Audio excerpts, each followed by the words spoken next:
अस्सलामु अलैकुम वरहमतुल्लाहि वबरकातुहू स्टूडेंट्स। आज हम जर्मिनेशन ऑफ सीड का प्रोसेस स्टडी करेंगे। चलिए बिस्मिल्लाह शुरू करते हैं। जर्मिनेशन उस प्रोसेस को बोलते हैं जिससे सीड एक बीज ग्रो होकर एक प्लांट बनता है। इस प्रोसेस में एक सीड इन्वॉल्व होता है जिससे बाद में एक रूट और शूट इमर्ज होते हैं, निकलते हैं। जर्मिनेशन के इस प्रोसेस में सबसे इंपॉर्टेंट फैक्टर्स हैं वाटर, टेम्परेचर और ऑक्सीजन। आइए अब हम सीड का स्ट्रक्चर समझते हैं। सीड का एक आउटर सीड कोट होता है, एंडोस्पर्म होता है और उसके साथ एक एम्ब्रियो होता है। सीड का जो कोट होता है, आउटर कोट, वो एम्ब्रियो को एक्सटर्नल फैक्टर से बचाता है ये जर्मिनेशन का पूरा प्रोसेस होने तक।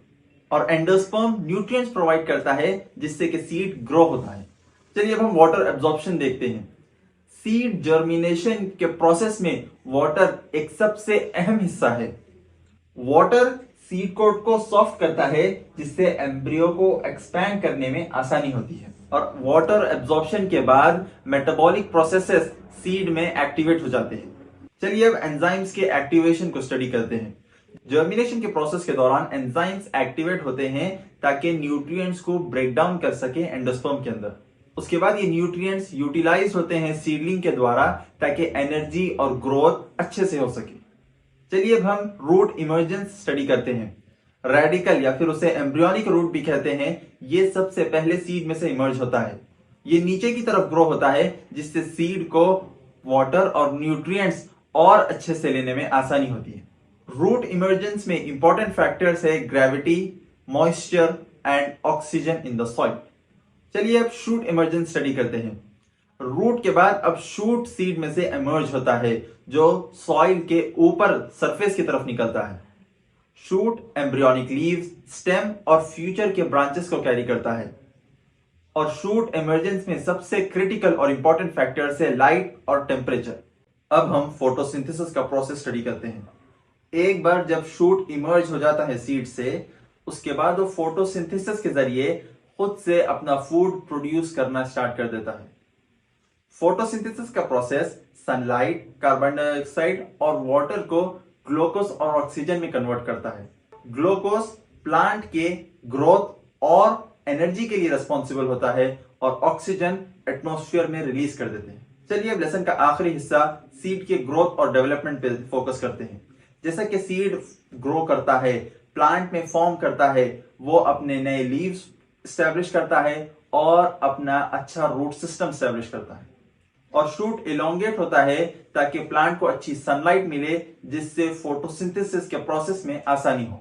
और रूट सिस्टम और गहरा और मजबूत होते जाता है जिससे सॉइल में वाटर और न्यूट्रिएंट्स को एक्वायर करने में आसानी हो। So that's it students. आज हमने जर्मिनेशन ऑफ सीड का पूरा प्रोसेस स्टडी करा है, कैसा एक सीड ग्रो होकर एक प्लांट में फॉर्म होता है। अब मैं पेरेंट्स से मुखातिब होना चाहता हूं। देखिए पेरेंट्स, इतना आसान है अपने बच्चों को घर पर बैठे पढ़ाना। 3D एनिमेशंस के जरिए, लेसन प्लान और नोट्स के जरिए आप आसानी से अपने बच्चों को घर पर बैठे पढ़ा सकते हैं। फ्री स्कूल इंटरनेशनल बिल्कुल फ्री में इस्लामिक और मॉडर्न करिकुलम प्रोवाइड करता है वीडियोस के साथ, ताकि आपको अपने बच्चों को तालीम देने में आसानी हो। अगर इसके ताल्लुक से कोई भी आपको डाउट है या सवाल है तो गिवन कॉन्टैक्ट डिटेल्स पर मैसेज करिए, इंशाल्लाह हम आपकी मदद करेंगे। जज़ाकल्लाह खैर। अस्सलाम वालेकुम। अस्सलामु अलैकुम वरहमतुल्लाहि वबरकातुहू। इब्न क़य्यिम रहमतुल्लाह अलैह फरमाते हैं, हिकमत ये है कि मुनासिब हो, उस तरीके पर हो जो मुनासिब है और मुनासिब वक्त पर हो। अल्लाह सुब्हानहू व तआला फरमाते हैं सूरह बकरा में, वो जिसको चाहता है हिकमत बख्शता है और जिसको हिकमत मिली बेशक उसको बड़ी नेमत मिली, और नसीहत तो वही लोग कबूल करते हैं जो अक्लमंद हैं। अल्लाह के रसूल सल्लल्लाहु अलैहि वसल्लम ने फरमाया, इन्न दीन नसीहा, इन्न दीन नसीहा, इन्न दीन नसीहा। दीन इखलास है, दीन इखलास है, दीन इखलास है। वो कहने लगे, किससे या रसूलल्लाह सल्लल्लाहु अलैहि वसल्लम? आज सल्लल्लाहु अलैहि वसल्लम ने फरमाया, अल्लाह के लिए, उसकी किताब के लिए, उसके रसूल के लिए और मुसलमानों के इमामों के लिए और उनके आम लोगों के लिए। सुनन अन्निसाई। क़ाल इब्न क़य्यिम रहमहुल्लाह अलैह, अल-हिकमतु फ़िअलु मा यंबग़ी अलल वजहि अल्लज़ी यंबग़ी वक़्ति अल्लज़ी यंबग़ी। क़ाल अल्लाहु तआला फ़ी सूरतिल बक़रा, बिस्मिल्लाहिर रहमानिर रहीम, यु'तिल हिकमत मन यशा वमन युतिल हिकमत फक़द ऊतिय खैरन कसीरा वमा यद्दक्करु इल्ला उलुल अलबाब। क़ाल रसूलुल्लाह सल्लल्लाहु अलैहि वसल्लम इन्न दीन नसीहा इन्न दीन नसीहा इन्न दीन नसीहा। क़ाल लिमन या रसूलल्लाह सल्लल्लाहु अलैहि वसल्लम। क़ाल अल्लाहि वलिकिताबिहि वलिरसूलिहि वलअइम्मतिल मुस्लिमीन वआम्मतिहिम। Sunan an-Nisa'i. Ibn Qayyim rahimahullah said, hikmah, wisdom, is to do what is appropriate, in the manner that is appropriate, at the time that is appropriate.